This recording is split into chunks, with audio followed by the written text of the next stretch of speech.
Michigan's performance against Minnesota was so good that it's hard to talk about this game. That's how you know that Michigan is one of the best teams in college football, is their performances, unless you're a Michigan fan, are boring to talk about. I myself am a Michigan fan, but I think I'm pretty objective. And look, what Michigan does is they constrict you. They bully you. They take your lunch money. Not just defensively, but now with the passing game working the way it works and flowing with beautiful rhythm with Roman Wilson, Cornelius Johnson, Colston Loveland, Donovan Edwards, and most importantly, JJ McCarthy playing at a level of precision and efficiency that we haven't seen from him before. Michigan is an unstoppable force on offense and an immovable object on defense. And the only other team who looked that way in week 6 was Georgia against Kentucky. They won 51-13 at home under the lights in Sanford Stadium against a ranked Kentucky team. Michigan went on the road under the lights and beat a conference opponent in Minnesota who wasn't ranked 52-10. Between Michigan and Georgia, there's obviously a debate about who had the most impressive performance in week 6, but Michigan has retained their spot as college football's most efficient team according to ESPN. I think Michigan had the more consistent, repetitive performance, a performance that could be replicated in the future, more so than Georgia's against Kentucky. And also Michigan has consistently looked more dominant and put together than Georgia has this season. But this isn't a Michigan versus Georgia video or even a Michigan versus Ohio State or Penn State video. But the way Michigan dominated, a continuation of their dominance and efficiency against Nebraska, and an expansion upon their style of football that allowed them to basically sleepwalk through their first 4 home games, leads me to have to talk about the rest of the season and put things in perspective of what this Michigan team can be and who I think they are right now.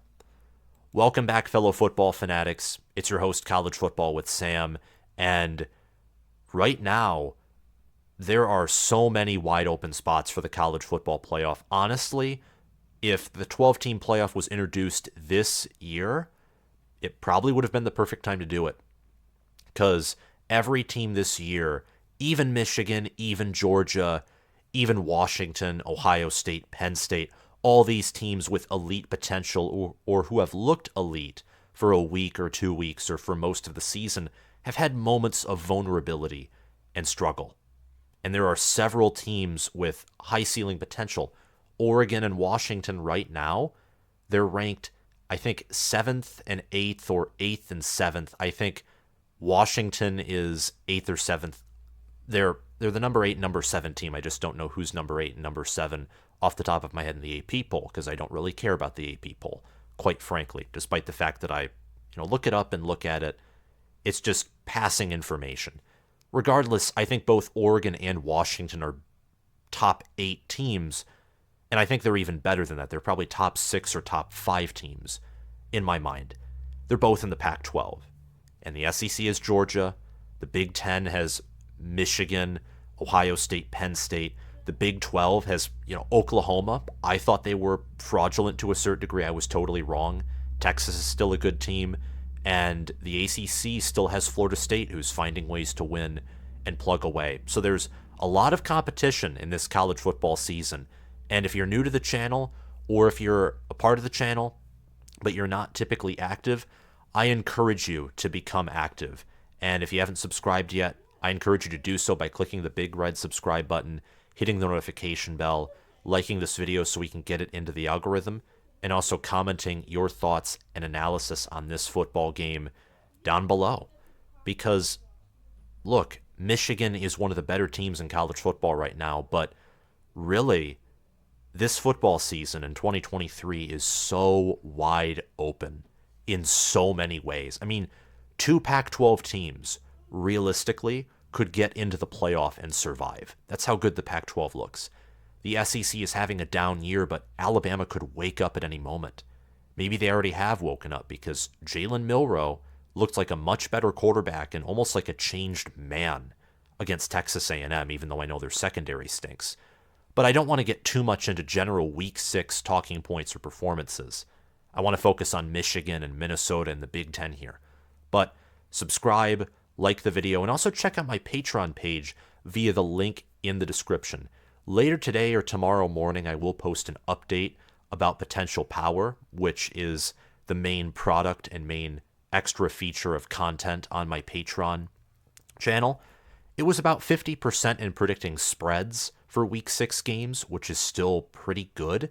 And it was slightly better than that, although I think it had its worst week in predicting actual games, because there were plenty of upsets, if we're being real. You know, Oklahoma over Texas and other games too. Kansas, for example, on the road, underdogs, they just blew out Central Florida. My Potential Power Index predicted that Kansas would dominate Central Florida, but there were other games that it certainly missed the mark on, like Nebraska, Illinois, Kansas State, Oklahoma State, etc. So if you want to be a part of that journey, check out my Patreon page via the link in the description. But I've talked too long about Week 6 and about Patreon and this channel. So let's get back to it. The Gophers just got destroyed. I mean, Michigan might as well have been a semi-truck, and Minnesota might as well have been the unfortunate Gopher crossing the road. And Michigan's tire just went boomp, and almost like the Gopher was just a little bit of a roadblock that was completely helpless. That's what Michigan did. Michigan, when you win 52-10 in any fashion, unless you score, let's say, 35 points in the fourth quarter, you have to really pull away late, and your opponent has several turnovers, that's one of the more dominant performances of the week, especially if it's against a conference opponent. Michigan scored the most points they've scored all year on the road, probably against their best or second best opponent of the year. I think Minnesota is better than Nebraska just by a smidgen, and I think they're better than Rutgers. I think that Minnesota, they may not have as high of a floor as Rutgers does, but I think they also have a higher ceiling. What JJ McCarthy did was impressive. He averaged 11 yards per pass attempt. This is like the nth week in a row where he's averaged more than 9 yards per pass attempt and close to 10 yards per pass attempt.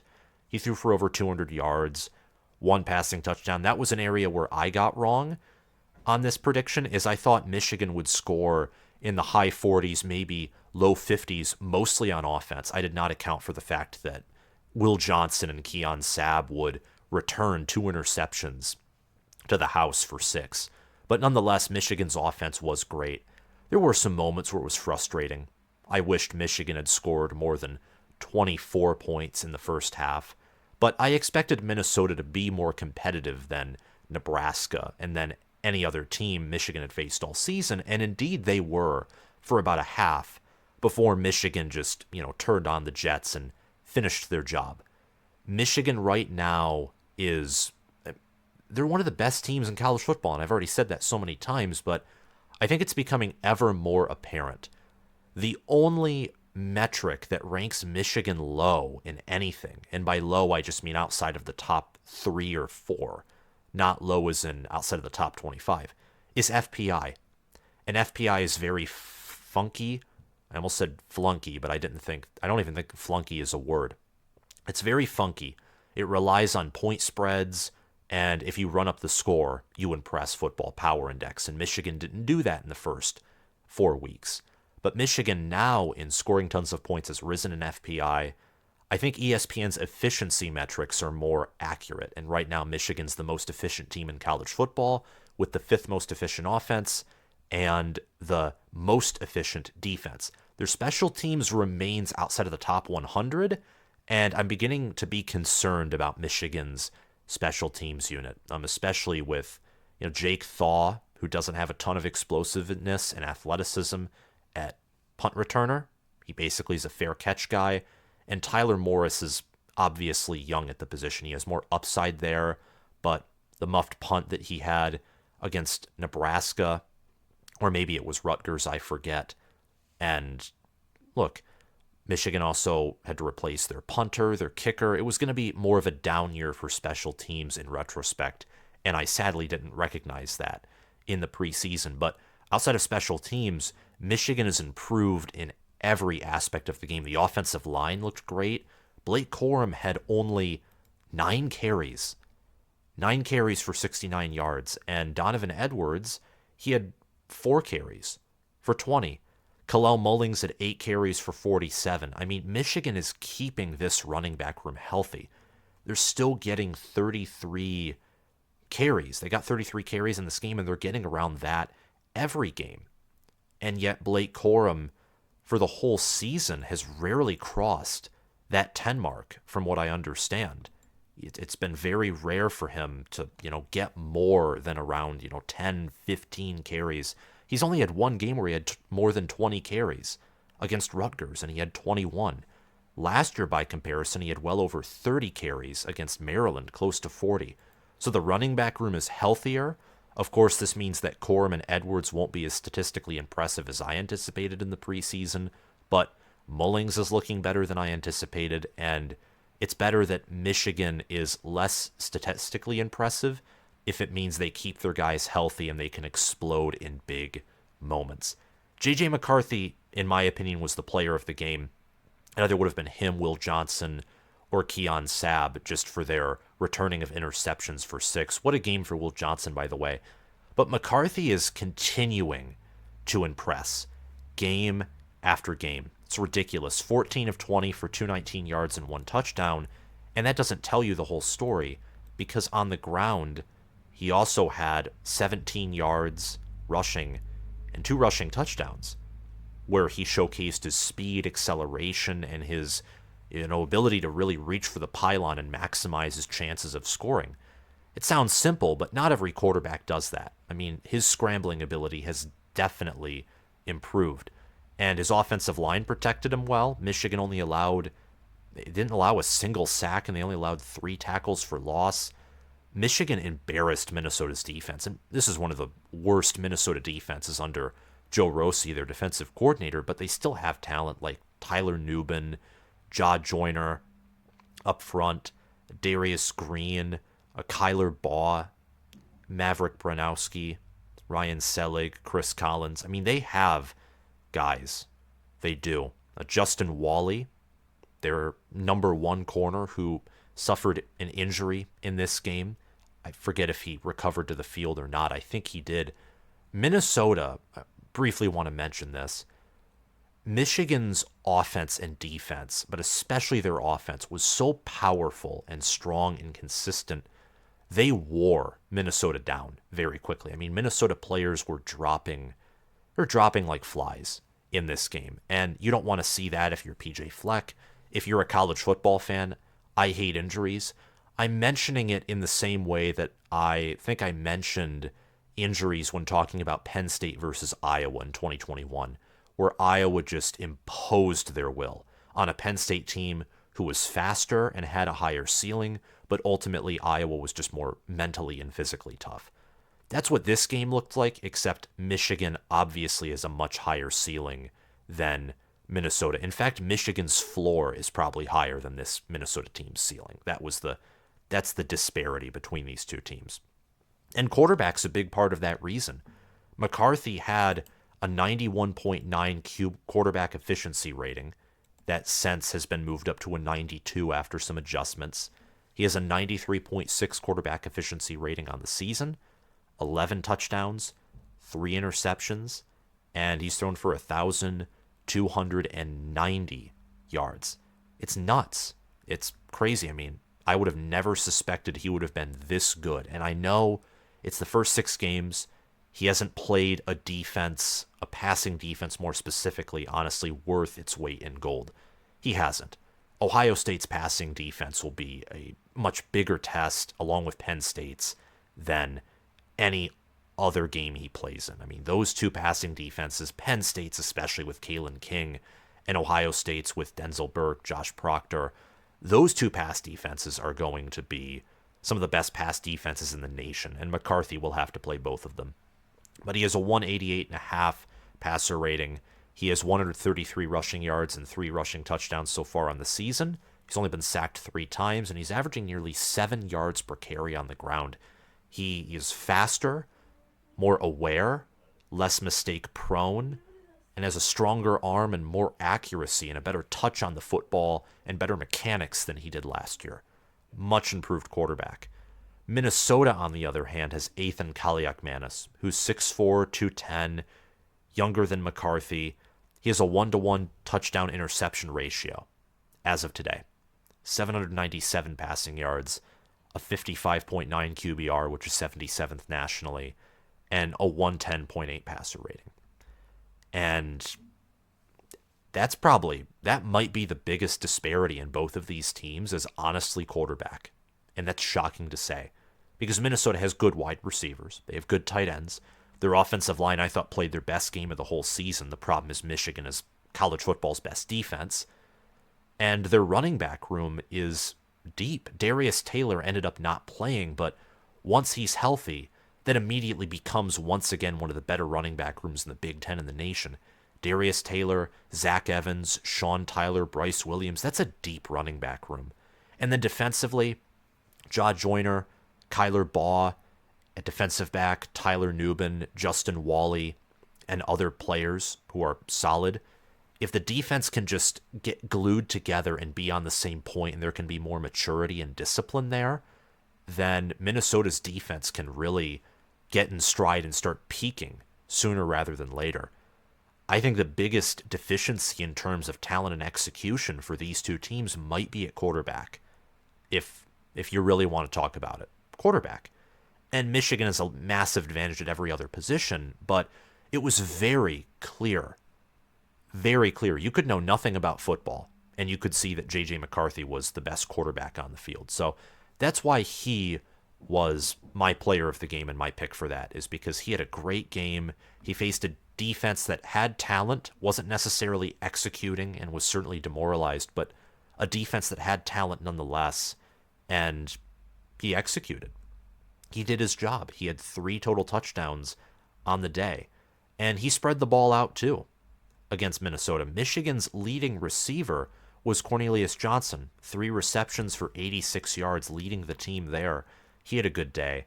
Kalel Mullings, he had 1 reception for 13 yards. Samaj Morgan got involved with 2 receptions. A.J. Barner had 2 receptions. Colston Loveland had 1 reception for a touchdown. Edwards had 4 receptions, and Roman Wilson had 3 receptions for 56 yards. So Wilson, Johnson, they're getting involved. Some younger wide receivers like Samaj Morgan are getting involved as well. Tight ends had 3 receptions and totaled nearly 50 yards.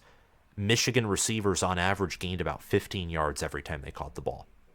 Very impressive performance. This offense is going through multiple running backs, multiple receivers, multiple tight ends, multiple offensive linemen, whether it's Drake Nugent, Zach Zinner, Trevor Keegan, Trente Jones, Carson Barnhart, Ladarius Henderson, Miles Hinton.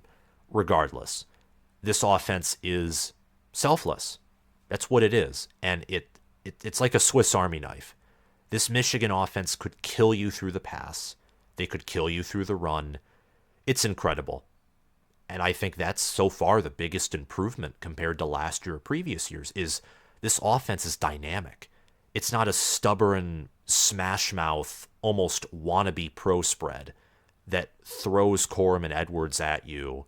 And like in the Fiesta Bowl, if TCU finds a way to limit your ground game and your quarterback's playing off kilter and your defense doesn't play the game of its life, then things start to really fall apart. Obviously, some of that is an exaggeration or a gross oversimplification, but it's made to prove a point.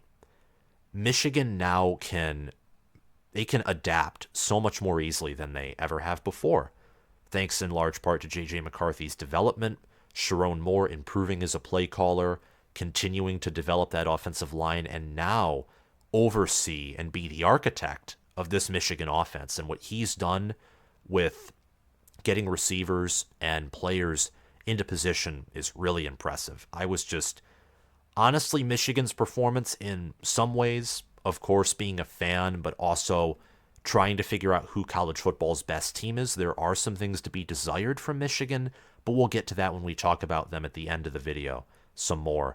I want to talk about Minnesota. Minnesota, I like Joe Rossi. I like PJ Fleck. I think that Fleck's culture that he's built at Minnesota is one of the better cultures in college football. And in fact, I read some of the reports during the summer that came out and what Minnesota players and PJ Fleck had to say about those reports. And I think their response sort of embodies that. Very cool, calm, collected, well-resourced. I mean, they didn't really bend. They weren't scared because they didn't have anything to be scared of. So far, what we know about those allegations is that they were false. And if they aren't, then they aren't. And that's an entirely different story. But I only bring that up to say that this team is a solid team. They're always going to be mentally tough. Always. And Michigan didn't care that Minnesota was mentally tough. I mean, they just destroyed them, flat out. Michigan had a total of 432 yards, 18 first downs. Minnesota actually led the game in time of possession. They had 31 minutes and 12 seconds of possession. The problem is Minnesota only had 10 first downs. None of those were from big plays. They only had 169 yards, one touchdown, which was honestly wonderful throw by Kaliakmanis. Probably better catch by Daniel Jackson. I mean, Mike Sainer still had that covered pretty well. Kaliakmanis threw it in the only spot that it could be caught, and Daniel Jackson made the play. Daniel Jackson has emerged as Minnesota's best wide receiver by a mile. But to focus on the team a little more than we'll get to Minnesota's individual players and efforts, what killed them was turnovers, offensive inconsistency, and the defense, which has really been how Minnesota's gone 9-4 for the past two seasons, has been an offense that has a powerful run game, but quickly sputters out, is a defense that is among the nation's best. In this season, Minnesota's defense is not among the nation's best.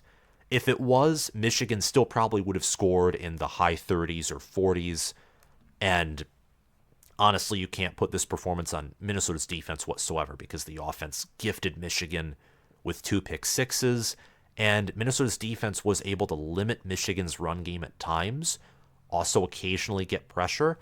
JJ McCarthy, for example, we already talked about him, but he went 14 of 20 for over 200 yards. That, outside of the Bowling Green game, was his lowest completion percentage of the season. Minnesota has talent on defense, and I'm not putting this game on the defense, but what I'm trying to say is the offense seems to be per usual a Minnesota offense, where there are faults with it, and it is not going to be an offense that beats teams by outscoring them in a shootout. The defense not being elite or even near elite, it's probably just a good defense if we're being honest, doesn't do Minnesota any favors. It puts more pressure on an offense that is finding their identity. I'd say has found their identity. They were lost, I would say, for the first game or two, but they really found it with Darius Taylor. They found their identity. But this offense is still young. They're still learning. They're learning how to operate within their identity is what they're doing, because Kaliakmanis came out in that first game against Nebraska, threw more than 40 passes, and if you're Matt Simon, Greg Harbaugh, and PJ Fleck, that wasn't going to work. That type of scheme was not going to win Minnesota games and maximize their chances of winning. And all in all, looking at this Minnesota team right now, they could probably go 8-4, maybe 7-5. They'd have to beat Wisconsin. They'd have to beat Iowa on the road. It would be hard. But the West is very doable to win in. They have Ohio State left on the schedule. Michigan State, which I thought at the preseason was going to be a tough game at home, especially with Michigan State having revenge on their mind. Michigan State's without a head coach. They're going to be demoralized, and they've gotten beaten down. And Minnesota can go 9-4 again, or 8-5, or 7-6. I think they'll definitely go bowling. So the short-term future doesn't look that bad. It's just a beatdown. It's something that you don't want to see if you're a Minnesota fan. There are some optimistic things about Minnesota's performance, though they're few and far between. But the offensive line, I think, is beginning to peak. Minnesota was able to run the football against Michigan pretty effectively, at least in the initial first half. Rushing for over 100 yards on Michigan and getting nearly 40 carries. And Zach Evans, Bryce Williams, Jordan Newman, who had 6 carries or more, they all averaged around 4 yards per carry. Sean Tyler had 6 carries, he averaged 2.7. Zach Evans even had a long rush of 14. Their offensive line opened up holes against Michigan's defense. Now, part of that was also Michigan was playing a 4-man front. They were rarely bringing pressure. They played very conservatively on defense, willing to let Minnesota drive in between the 30s or from their own 20 to Michigan's 30, but then really bowing up and being firm once the Golden Gophers got into Michigan territory. But nonetheless, it's been hard for anyone to run on Michigan. Nebraska only averaged more than 2 yards per carry because of Josh Fleck's 74-yard run late in the fourth quarter against Michigan's backups. And Rutgers struggled tremendously to run the football, even though they have a more mobile and superior quarterback to Athan Kaliakmanis in Gavin Wimsatt. So I was impressed with the offensive line, and I think that for teams not named Michigan, including Ohio State as well, but Ohio State being a road game and still having one of the country's best defenses, although not having as good of a D-line as Michigan's, that'll still be very problematic.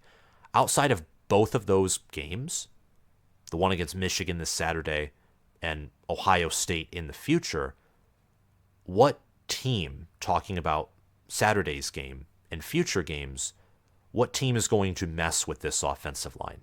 Because outside of maybe Iowa or maybe Wisconsin, don't see a team on Minnesota's remaining schedule on their final 6 games. I think this offensive line is really going to start to dominate opposing defensive lines. I was impressed by the running back performance, the offensive line performance, also by Daniel Jackson. Daniel Jackson with that touchdown catch, very impressive. Minnesota only had 5 receptions for the whole day. 5 receptions. Daniel Jackson had 2 of them for 34 yards and a touchdown. That's how impressive Michigan's defense is. Athan Kaliakmanis went 5 of 15 for 52 yards, 1 touchdown, 2 interceptions. He had a 5.3 quarterback efficiency rating. You take away that 35-yard bomb, Athan Kaliakmanis is left 4 of 15 if it was an incompletion. 4 of 15 for 17 yards and 2 picks. That's nuts. That's outer worldly. You don't see pass defenses who are even elite have that kind of performance against any quarterback. That's crazy. So kudos to Michigan's pass defense. Will Johnson is obviously healthy and getting better week by week. Sainer is still outside of that one play, which was really hard for him to cover, had a great week. And Keon Sabb collecting an interception and a pick 6. That's awesome because I think he's a rotational player. I don't think he's a full-time starter because Mike Sainer is still, Will Johnson, Josh Wallace, I think still starting opposite of Johnson at corner, and then Makari Page and Rod Moore at safety. Keon Sabb's a rotational player.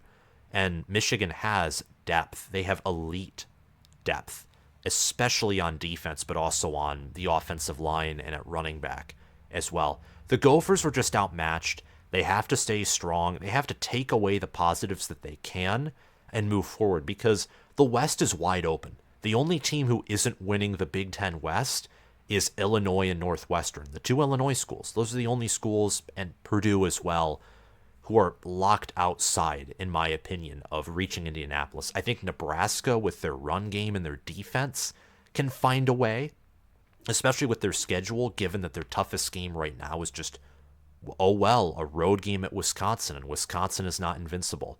Wisconsin, they look like the best team in the West, but Minnesota hosts the Badgers, and they've had their number over the past few years. And Iowa has a 5-1 record, but I think they're totally fraudulent. I think that their defense is the worst defense they've had in quite some time, And the offense with Deacon Hill is probably the worst offense Iowa's ever had in the Kirk Ferentz era. I just think they're waiting for a quality opponent who stays calm and doesn't make too many mistakes to expose them. And that can be Minnesota, but they have to stay strong. They have to work out some things. And Kaliakmanis, Minnesota tried to take the ball out of his hands. They really did. They tried to have a balanced attack, but they also ran it for nearly 40 times. That's their identity.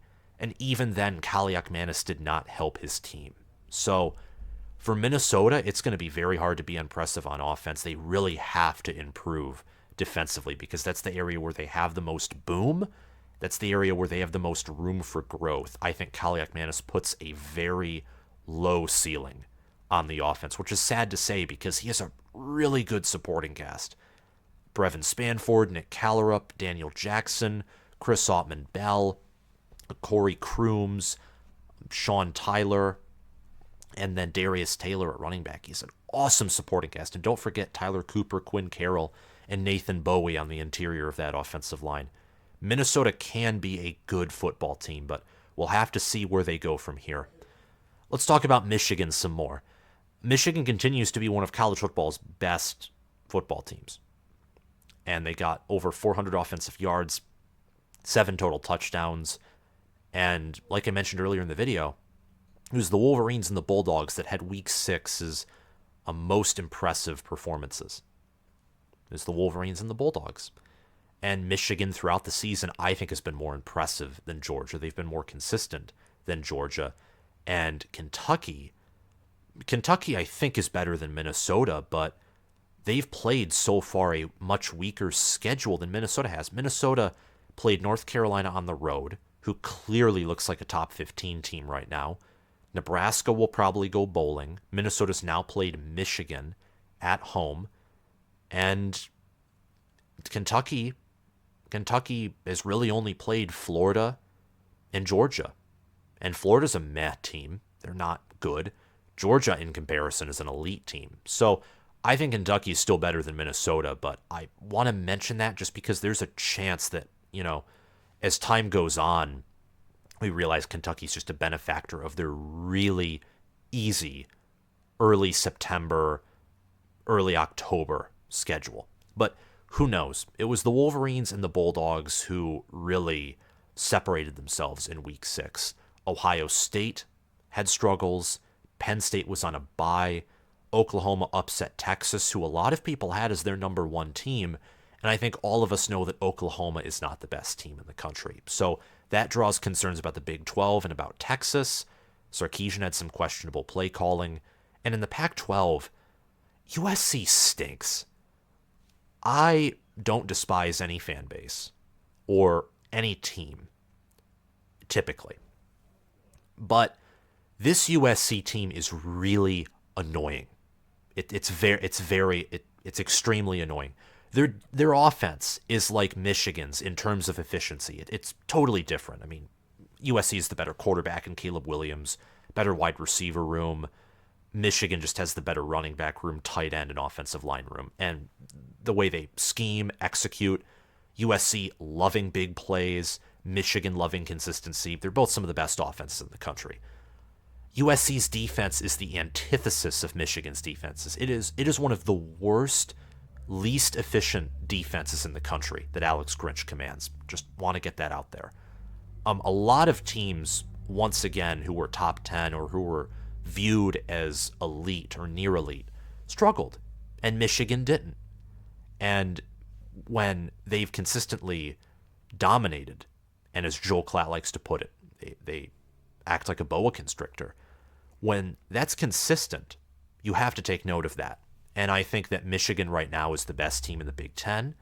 I still think they're the best team in all of college football. But we'll see when my top 25 comes out, either tomorrow or Wednesday, what I think. Make a top 10 video, and then post my top 25, the rest of it in my community section. So hit the notification bell if you want to see a top 10 team list. The offense was methodical. The defense was explosive. They took advantage of Minnesota's mistakes.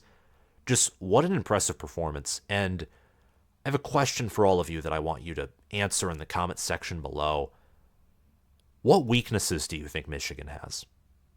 What major weaknesses do you think they have? For me, I think it would be special teams. You could have an argument for that. They're outside of the top 100 in efficiency.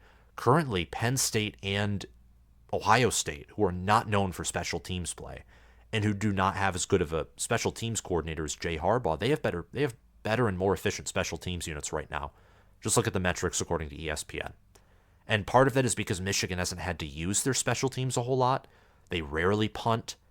They, rarely have to return punts or kicks. They don't really choose to. And they rarely have to kick field goals. Michigan has been very efficient in the red zone this year. And you can say that they haven't played anyone, but against Indiana or against Nebraska last year or against Illinois, against these teams that they had no business struggling against. And I know Illinois had a good defense, but still, Michigan was a far better team than Illinois was last season. They got bogged down in the red zone by a lot of teams last season. We saw this against Colorado State in 2022. They got bogged down in the red zone. That's not happening with Michigan this season. They're not perfect in the red zone, but they are becoming so much better in that regard. So tell me what you think Michigan's weaknesses are, because I can name some for you.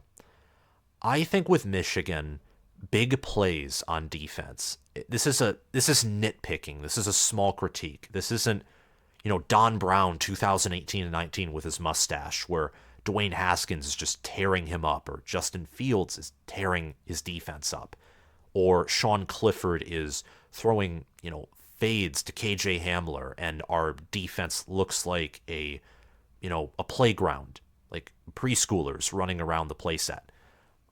That's not what this is. This is just a nitpicking critique. Against Nebraska, Billy Kemp was able to get big plays against Michigan's defense, including the starters. Daniel Jackson was able to get a long play against Michigan's defense.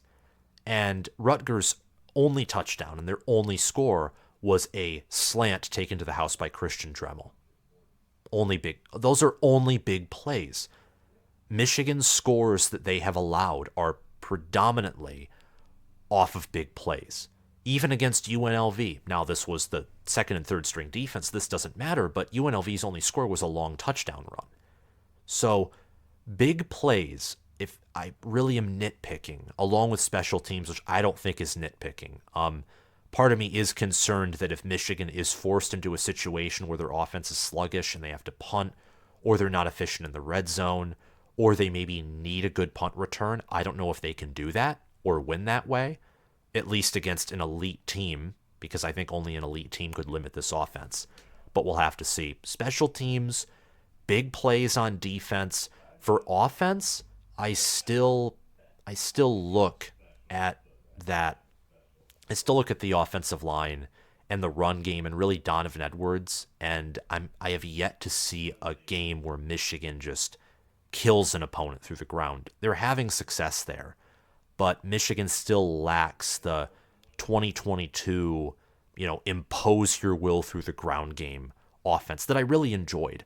But I think they have the capability to do that in watching the offensive line play. I just think they're actively not going that route because they want to keep Corum healthy and they want to get JJ McCarthy more trained and more used to having to win games for them, because that's what cost them against TCU. And if Michigan wants to win a national title this season, they're going to have a very efficient passing offense. I'm not going to say that this team is 2001 Miami good, 2020 Alabama good, or 94 or 95 Nebraska good. I need to see, obviously, how they do against the Penn States, Ohio States, Georgias, Washingtons, and Oregons of the world. I mentioned the latter Pac-12 teams because I anticipate one of those teams is reaching the college football playoff with the potential to win their semifinal game. I think the Pac-12 is that deep this year. But the Big Ten is deep too. Penn State, Ohio State, Michigan are college football playoff contenders. Georgia, I expect still to go 13-0 and win the SEC. And between Oklahoma, Texas, and Florida State in the ACC, one of those teams, if not more, are probably reaching the playoff and or winning their conference as well. So I'm not going to say Michigan is that team, if you know what I mean, yet. But if they continue to put on this dominant performance, this is going to be a team that is an immovable object and a force that cannot be stopped. So as a Michigan fan, I hope that continues, but there are no guarantees, and Michigan has yet to play a ranked opponent. So let me know what you think Michigan's weaknesses are. If you think they have any, down in the comments below.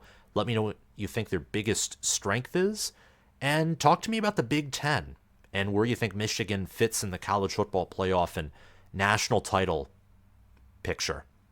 Thank you. Thanks to my patrons for sponsoring this video, especially to Spencer Bringhurst, my All-American patron, and Will Loftus, Gabriel Calendar, Roaming Gnome, and Matthew Sale, my all-conference patrons. We do have a new patron, as I mentioned, and his name will be added tomorrow with the preview and prediction videos. Check out my Patreon page if you haven't, or if you have and you didn't see too much extra content that you liked. I am talking about my potential power rating system weekly now on Patreon, and also giving rankings, predictions, and picks, not just from myself, but also from potential power. So check out my Patreon page to get exclusive access to that if you're an All-American or Heisman. If you're an all-conference or any tier, you'll get thanked at the end of the video, and your support is always appreciated, never expected. I'm so blessed to have you guys and have this channel.